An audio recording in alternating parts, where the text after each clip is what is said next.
Well, just first off, I'm humbled, I'm grateful, I'm honored to be able to coach this group of young ladies. Good Lord's blessed me with some great kids, and a team that, as you saw today, that will absolutely play their guts out when challenged, and knowing that that's what it's going to take. I mean, I think everybody was talking about how efficient their offense has been all year, and that has been. I mean, they're really, really good offensively. They got playmakers. They got kids that can make plays when offense breaks down. But I thought our press was number one thing. I thought it was really critical. Even if we didn't get a turnover, we really made them work hard to get it in. Then when they got it in, then they had to try to figure out how to run some offense. I thought we had them really pushed out on the floor quite well. And, other than the offensive rebounding piece that bothered us in the first half, they had 11 total. What did they have, 8 at half? Yes. So we cut that back to 3 in the second half. That was a big issue for us, especially with Agnes Imanopu. She was really big on the glass the first half. But, I thought first half we got some great looks offensively. I mean, I thought we had some great looks. I thought you couldn't make a shot. And then that third quarter, you'll have to correct me, I think they tied it at 29 or 30, and then we went on a 13-3 run. We executed some good stuff, got some great looks, and as I told Book, I thought that's toughness. She had started off a little slow. I think the first half, get my wet book out here, she was 2 for 8 at half, but then she finishes 6 for 9. And so that's toughness. Sometimes when the ball ain't going in, you can go one of two ways. And again, for her, that's why she's as special as she is because she can kind of put it to the side. Plus, I'm telling her put it to the side in timeouts and telling her, hey, let's get the next one. So, and her teammates were. I thought their teammates were really good in the huddle with her. And but I thought, again, the press, Kyle Oldacre down here is denying their 5-player in the press, really making it hard. Rory's always going to make it hard on somebody. And I thought she did an amazing job on Van Lith. Just defended her exceptionally well, got her in the press, made her work for everything. And so, I think it's just a combination of a lot of things that had to happen for us to have a chance to win. And this group did it. I mean, they played their hearts out, y'all. I think everybody in here would agree to that. They were tough. They made plays. And when we had to have some good offense, they came up with it. So, again, I thought we missed shots in the first half that were good looks. You just got to make shots sometimes. But the defense never wavered. It was never, ever a problem. To hold them to 47 points is ain't nobody standing out there in a 2-3 zone playing hope you miss defense. And this group was just really, really phenomenal and really special. And I'm really proud of them. Okay, we'll begin to our far right. Questions for players first. Wesley Branch, USA Today Network. For Rori and for Shay, you guys drew a lot of the defensive assignment tonight on Hailey Van Lith. What was kind of the strategy you guys talked over with Coach going into tonight's matchup, and what allowed you guys to have success guarding her? I would say, team defense always is the number one thing. Trying to limit her touches as much, and she's a 3-level scorer and a great basketball player, and she played really well for them. But yeah, just kind of stand in front. I think with a good basketball player and ball handler like she is, like me personally, I can't gamble on dribbles and hezzies. I have to just stay disciplined, stay in front, cut her off and stuff like that, and just get her to let go of the ball because a lot of their offense runs through her, and she makes great plays. So just kind of getting the ball out of her hands definitely is one of the keys. Yeah, I think to add on to that, when me and Rori got into some switches, I think we did a really good job of switching out hard. And like she said, just trying to get the ball out of her hands. She's super talented guard. And just being really consistent and just, like she said, not biting on her things. She's just really talented. But I think we pressured her a lot, made other people maybe try to run the offense a little bit, which was one of our goals for sure. Okay, we'll go to the right aisle. for Kyla. Kurt Bowles from the Houston Chronicle. Could you describe your coast-to-coast play and the impact that it had? And I thought I saw you smile once on the court. Was that an accident? Slip up. Quite a slip up. In the moment, I mean, it was just an intense moment for me, and my team came and just surrounded me. A lot of positive energy, so I had to smile. I had to break a smile. But honestly, Coach gets on us fives a lot. Pretty much everyone but the fives the most to deny it, since our guards always work so hard to deny the ball. And I saw it as an opportunity and just went on with it. Got the ball and just made sure I didn't blow the layup, and I'll make my free throw. Front left. Anna Ambrose with the Daily Texan. Rory, as time was winding down, you had your hands on your knees and your head down. What was going through your mind? Yeah, I don't really like crying for real, but when I think about obviously like this team going through what it goes through with the adversity we've gone with as far as injuries or just anything, I was just kind of being selfish and thinking about what I've been through as a player, and to come back from my ACL injury in 10 months, and obviously it's physical and mental. It's all mental too, and so just to see us get to the Final Four after recovering and coming back from my ACL injury in 10 months, I just thought it was an amazing thing, and I was just really proud of myself in that moment. So yeah, and of course I was proud of my teammates and whatnot, but I just had a little moment for myself, like just to. I'm just so grateful. Like, I was so excited to play today. I didn't get this opportunity last year to play too many games with my amazing teammates, but I was just very excited and very grateful. Front left, Al. Cedric Golden, Austin American Statesman. Madison, I know so much is asked of you and Rory as the leaders on this team. Is this possible is this win possible without what Kyla did and the little plays that Jacques made, offensive rebounds, steals, those little plays that might not show up in the box score? I just think all season they made big plays like throughout the game, and I mean I'm not surprised. I expect that from them. Kyla definitely just like dominated the paint. Jock, I think a great rebounder for us. Just kind of like them, more like garbage buckets, but also she's a baller. She's a hooper. I tell Jock all the time she's a hooper, and just when Jock's and her patient through the offense, I think she's a great basketball player, and she will be, once she started like settling down. But I expect these things, and I expect all my teammates kind of step up. I think the thing is like kind of like throughout this tournament, everybody stepped up. I mean, it's been from everybody, but it's been like this like throughout the season, throughout conference. I mean, we have just different people step up, and it's just me and Rory, like we're just being leaders. Like we're just talking. We're kind of trying to like set like an example for the team. But I mean, I expect it. I mean, it's been like this all season, so why not keep doing it? To the right. Thomas Ashworth with AL.com. Rory, when you look back on this team in the future, just what intangibles do you think led this team to this point, and what will you remember about this team specifically, as opposed to others you've been a part of? Yeah, I'll remember just the passion that and how bad we just really want it. Coach showed us a picture of his team when is it? I know the team. Mississippi State. Yeah, there was all 5 of their players on the court, and they were hugging each other on the side, and he said basically when it gets tough, y'all are gonna say you're not gonna let it happen basically. And I think just to see that in everyone's eyes, you can see the locked in and how focused everyone was during this whole game. And of course we're not gonna be perfect, but for us to be able to capitalize and not make the same ones, the same ones that really would hurt us, I think that just speaks a lot of stuff about our team. And I think you'll just remember that we're always going to play hard. No matter the circumstance, make a mistake playing hard. Do this playing hard. I just want everyone to understand, this is what Texas is about, and it's not going to change. Far left.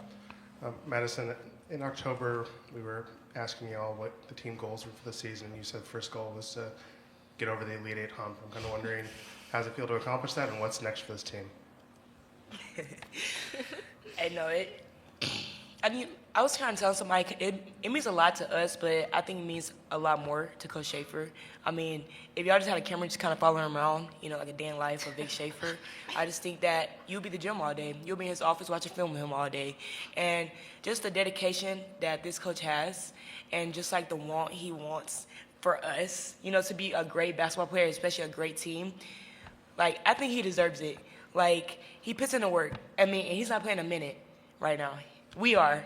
And I just think, for us to kind of come out today especially and play this great, TCU team, great offense, and just play defense. I mean, that's the name of the game for him is defense. Defense wins games. And just to be focused, locked in, the first 5 minutes, I just think that means a lot to him. And I'm happy, to be part of that and to help him, get to the Final Four. I watched him do Mississippi State, and I'm happy to, be a part of it, Texas now. But, no, it means a lot to us. I think, when I also think about the summer workouts, the conditioning, it's paying off, I was just thinking about that in the locker room, dang, I really been on this team all the time. We've been through everything, conditioning, tired, on the ground, locker room, gassed out. But, no, I mean, these are the moments that, you work for and you dream for, and it's fun. But, sometimes you look back dang, we've been through a lot. But just for this man, Vic Schaefer right here, I'm happy to do it for him. Back left. Parker May with Stanford University. For Shay, you've been a part of this program for 5 years, all 5 years with Coach Schaefer.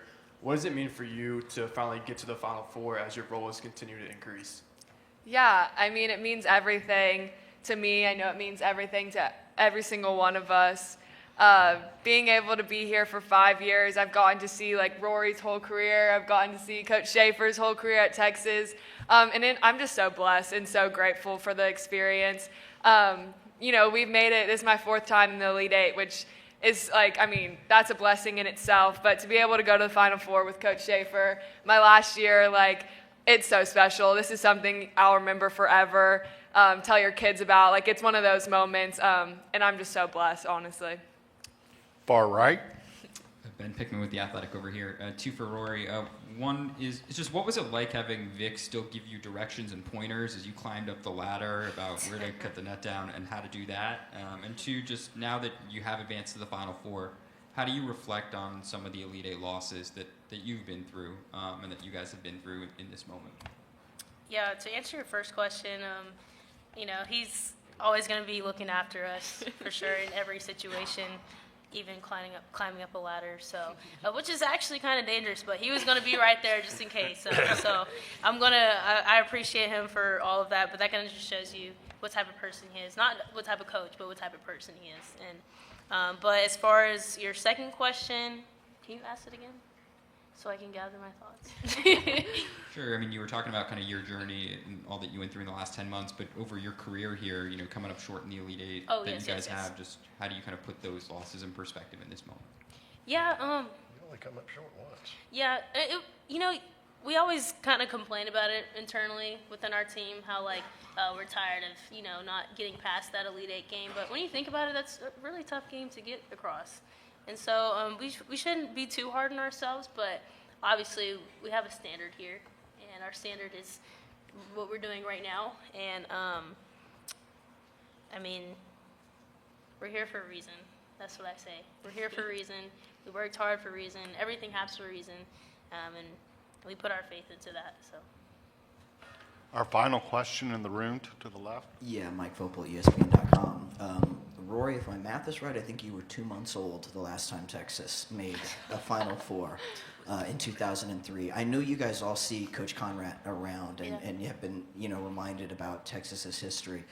But now that you are going back, you've got Texas back in the Final Four. What does that mean to you and your teammates from a Texas, tradition and history standpoint?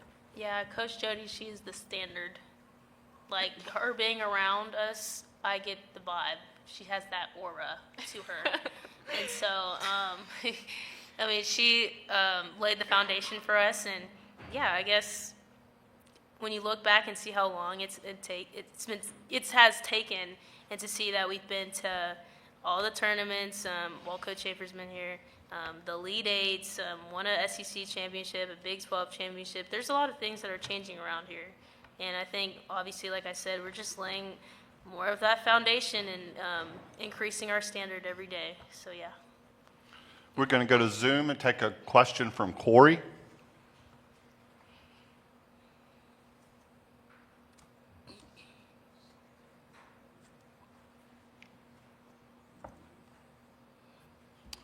Okay, we're going to go back to Zoom and take a question from Chip.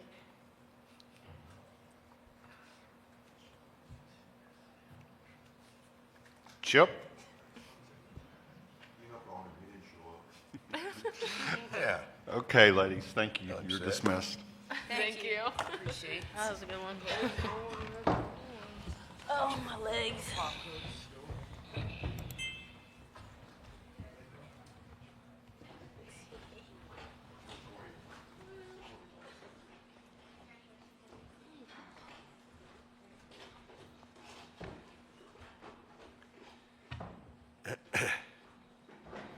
Okay, we'll start right here on the left aisle.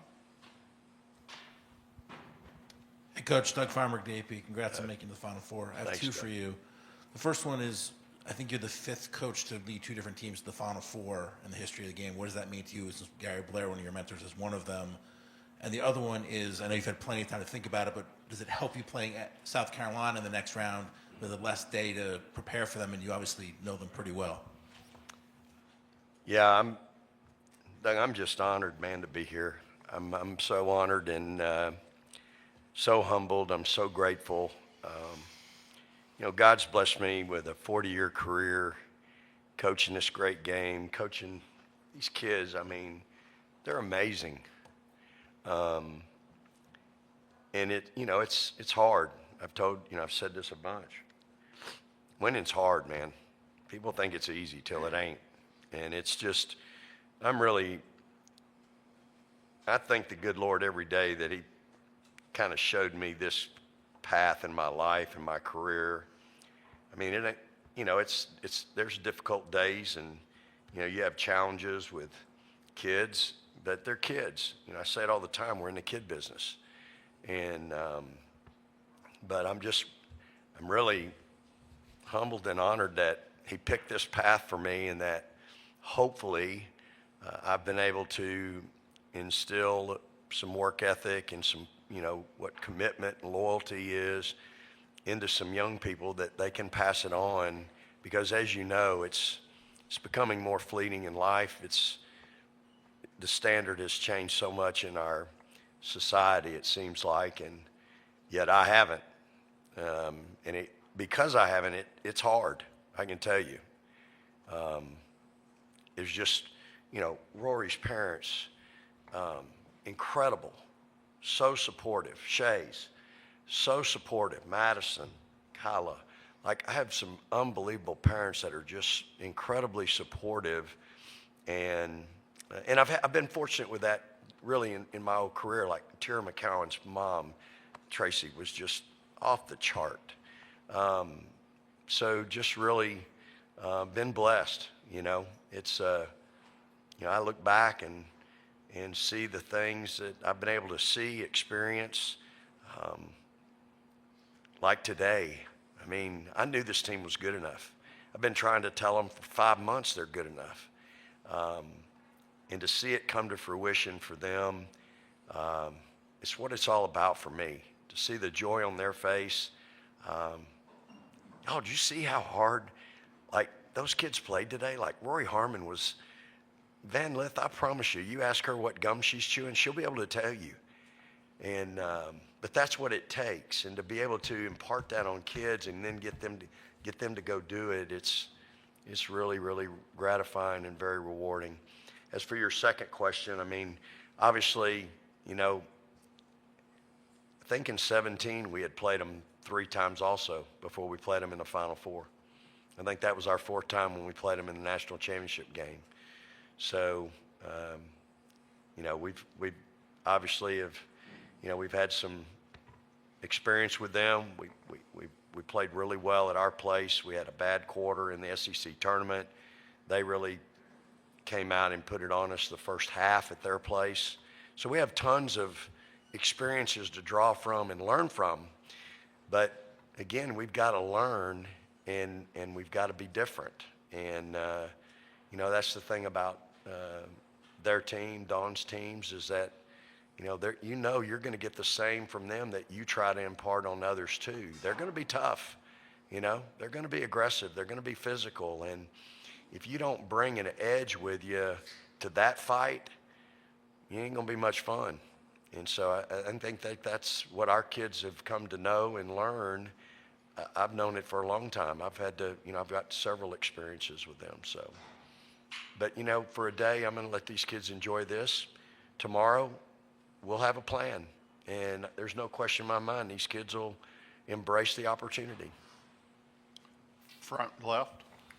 Cedric Golden, Austin American Statesman. Vic, a couple of days ago, you were talking about how important a point guard is, and that you can't win without a point guard. So to watch Rori put Hailey Van Lith in a straitjacket for 37 minutes, how gratifying was that for you as a defensive coach?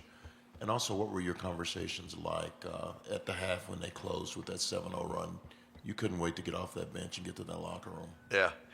Well, first of all, a year ago today, you wrote in the paper that we would have enough to get to the Final Four. So I'm not sure what your foresight is or who you're in contact with, but great job. That was a great article. They handed that to me as I was walking in. So I don't remember writing. You did. Jeremy's got it.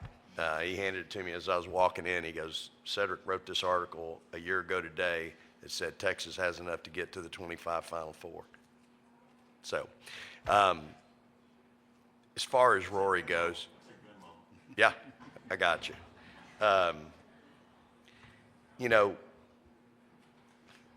That's vintage Rori today. The only turnover she has is the one I made her stand there and eat to end the game. She don't really have a turnover today. 5 assists, no turnovers. But that to me is vintage Rori. She embraces the defensive challenge. She loves it. She eats it for breakfast. She was accountable today in huddles. We had a couple of empty possessions where I thought we might have been able to do something different. And she's like, Coach, it's me. I got it. I couldn't wait to get in the locker room because I was disappointed in how we let the half end. And it was all fundamentals to me. It was all our fundamental defense that we shouldn't be making those mistakes. We helped off the shooter twice in the first half on ball side. Like, you don't help off ball side penetration. The goal was make them make a tough shot, make them make the spectacular. And so I was disappointed in the half on a 7-0 run after we'd worked hard to get up. But as we were standing there talking and my staff was coming at me about all these things, I'm like, guys, really, defense ain't our problem. We missed a bunch of shots first half. I thought were good looks. We just missed those shots. And, the offensive boards bugged the crap out of me. 21 had 6 at halftime. They had 8 total, and she had 6 of them. She was just physically whipping us. And so I had to get in there and kind of have a little come to Jesus on that. I didn't think we were denying a certain player on the floor that their offense ran through that we had talked about for 2 days. If you cut that piece off, the rest of it dies. And I had a guard on her that should have been able to do it, and we weren't doing it. So that had me a little bit upset as well. But we had forced 11 turnovers at half, so it wasn't like we weren't just doing a lot of things. But I just thought, again, we didn't have much of an inside game effort. Our effort to rebound offensively was poor. We only had 3 offensive. And so I just, there were some things I needed to talk to them about and let them know, hey, we got to fix this, y'all. It's not that hard and difficult, but we can't have the lapse of giving up a 7-0 run to close the quarter. So that was kind of the conversation at halftime. Right, Al? Kirk Bowles from the Houston Chronicle. The last game you had Brianna and Jordan really come through for you. Yep. Today, how impactful did you think Kyla and Jacques were in the moments they had in the second half? Yeah, no question. I thought, Jacques, when I asked him, when I went in there and immediately went to 21 getting a rebound, I said, who in the heck in this room can keep 21 off the glass? She stands up raises her hand and goes, "Coach, I can do it." And, it kind of juiced up my team a little bit. And so, for her to do that is what you want. And then Kyla, there's no question the impact she had on the game. And she's 4 out of 7. She had 5 rebounds. She had 2 steals, had a block shot. I mean, she really, neutralized Sedona to an extent. And, Sedona has, 4 points and had a couple turnovers. So, I thought her and Taylor both were really good down there. But Kyla, Kyla wants to please. She wants to do well. She wants to impact the game. She wants to impact her team. And, sometimes you want it so bad, it becomes an Achilles for you. And so it was good to see her. I know she had a little sit down and visit last night, and and I thought she came out of that meeting really, really good. And I'm happy for her because I know how bad she wants to impact our team. And she certainly did that today. I mean, she's up there in the press denying, because they were trying to get the ball in through their 5-player. And she's up there denying like crazy and helping us get those 5 counts that we got. So special effort. The kid playing her heart out. To the left. Anna Ambrose with the Daily Texan. Anna. Coach, you fell to your knees as the clock was running out. What were you feeling in that moment? Yeah, I've been there before. Like I said, I mean, you can want something so bad for somebody, and for some, for this team, I wanted it really bad for them. And, I'm emotionally invested in what I do. It's not a check for me. Like, I'm in this game and I see, and it's fine. It's okay if that's what it is, but it ain't for me. This is not a check. This is who I am. Unfortunately, a lot of people say it's not who you are, it's what you do. But for me, it's who I am. I can't sugarcoat that. There's no denying it. My family has suffered throughout the course of time with time away from them. My kids suffered when they were young because I was so invested with who I was and what I was doing for Coach Blair.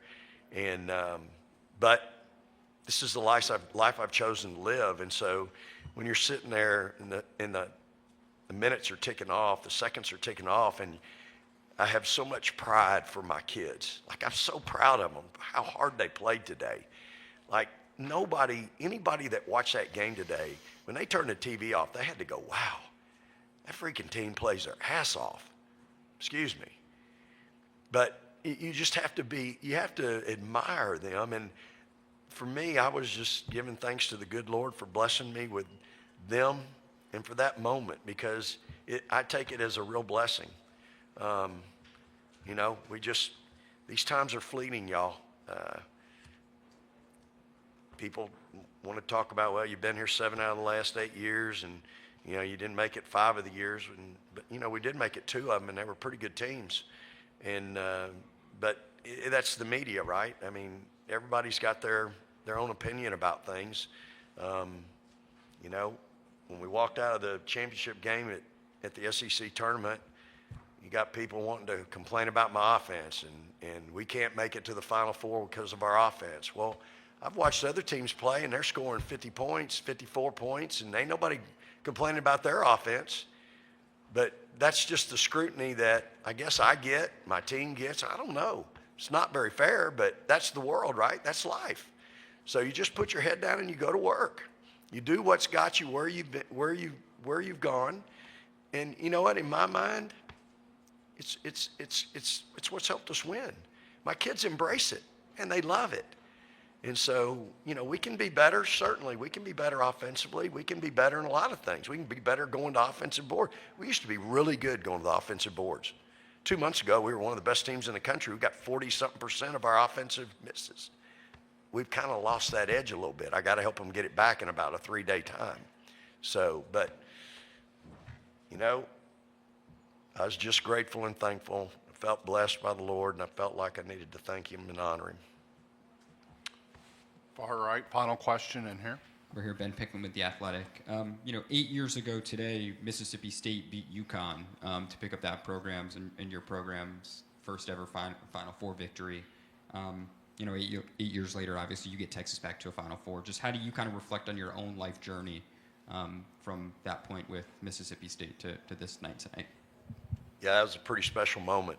You know, I think of Morgan Williams all the time, not for that shot, but for who she was and what she brought to that team. And, you know, I've had some really great point guards over the course of my career.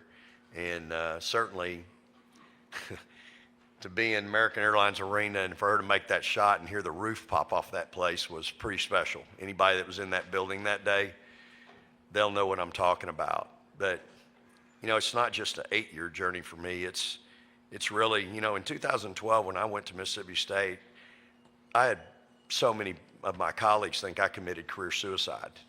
I'd never even been in the state except for one recruiting trip to recruit the #1 player in the country.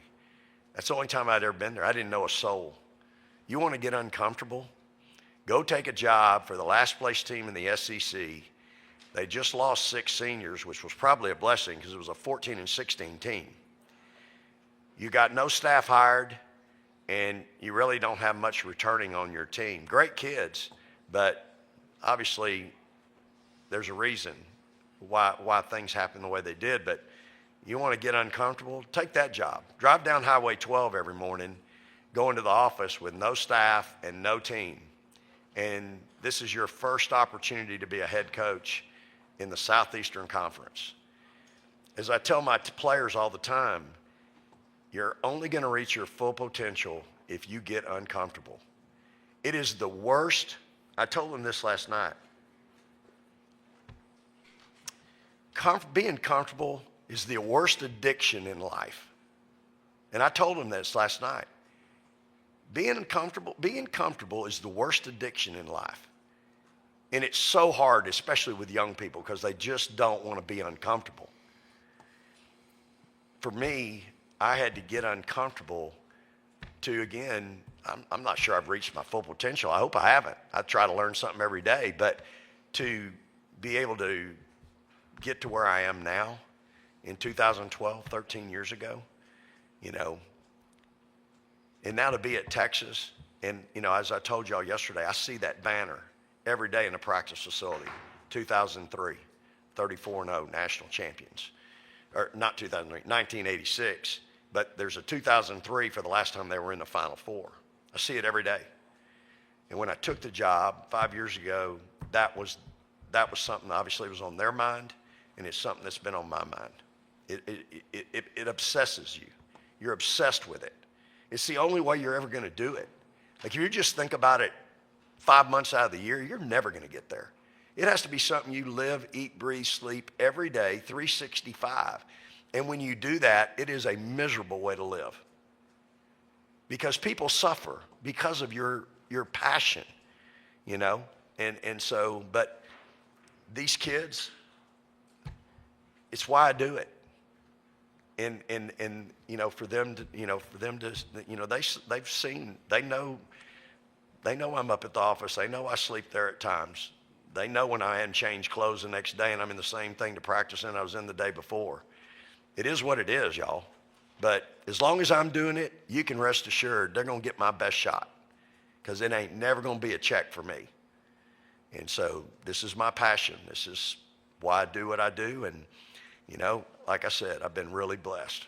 I mean, when I went to Mississippi State, I had no idea how great those 8 years were going to be. They were phenomenal, incredible. And now at Texas, we've been able to get this thing right. And, you know, I'm proud of that. But last thing I'll say is my staff, I said this out there, you can't have chemistry on your team unless you got chemistry on your staff. My team sees our chemistry every day. The preparation, the focus, the commitment that my staff has to help get these kids ready night in and night out, it's unprecedented. I've had some great staffs, and it's not a knock on the others, but this staff, they're second to none. They absolutely leave no stone unturned. They know I'm not going to leave a stone unturned, and I'm smart enough to know I can't do it by myself, and I've hired great people. And these kids are the benefit of that. Our final question comes from Zoom, from Corey. Come on, Corey. Okay, Coach, we're going to give up on Zoom tonight. So, congratulations. Appreciate y'all. Thank you so much for your coverage. Thank you for being here. And we'll see you in Tampa. Praise the Lord and hook 'em horns.